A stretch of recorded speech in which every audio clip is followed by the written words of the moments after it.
It's a figure of speech. The early bird gets the worm. Or at least that's what I'd thought.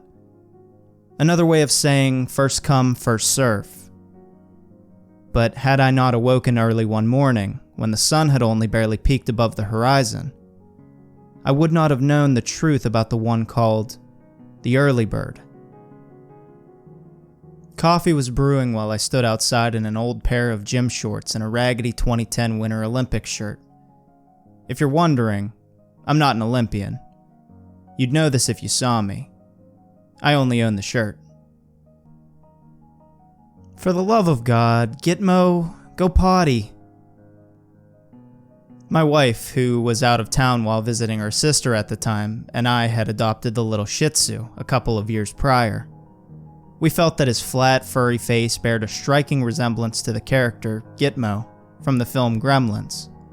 But upon a rewatch of the film a year later, we discovered that the character's name is actually Gizmo, while Gitmo, we came to learn, is another name for the controversial military prison, Guantanamo Bay.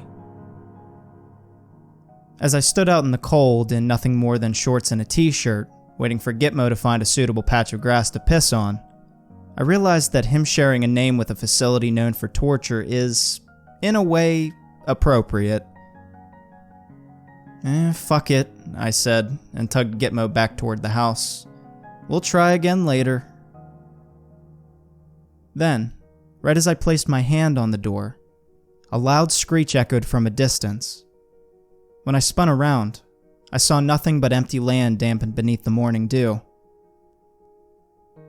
Having shrugged it off and turned back around, I was again interrupted by a piercing screech. The fuck is that? I muttered, stepping from the house and back into the yard, Gitmo in tow. The lot I live on is several acres, and at the far end are the woods, which is where the sound was coming from.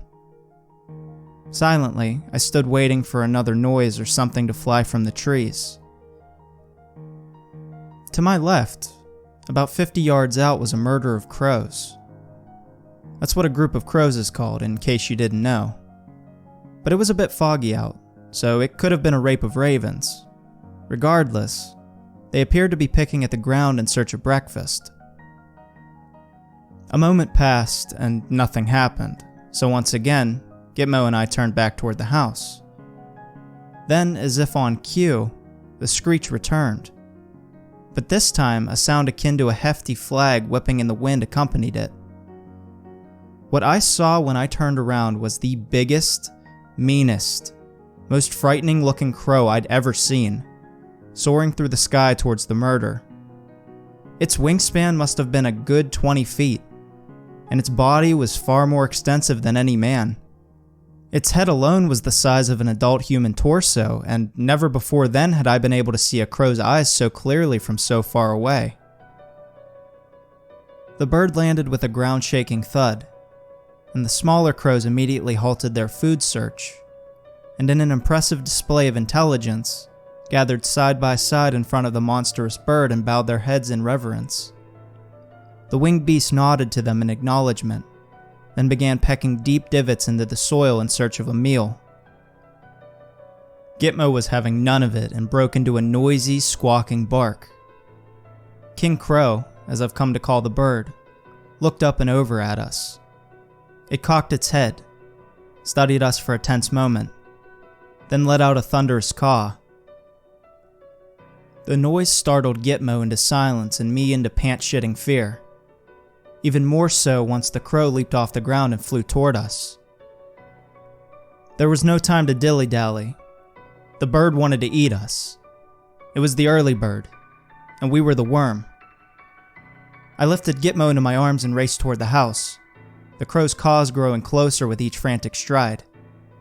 Between each bone-shaking alert was the chorus of the smaller crows, chanting as they took to the air behind their leader.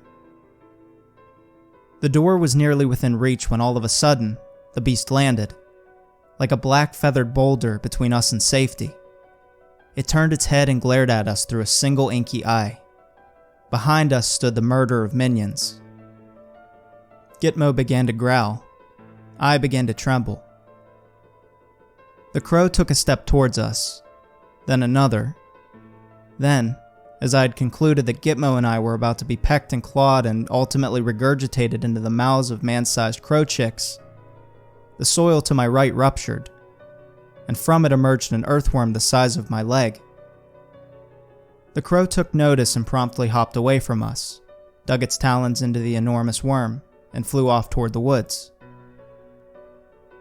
All that remained was the murder, who, I've come to realize, do have a murderous look about them when grouped up like that.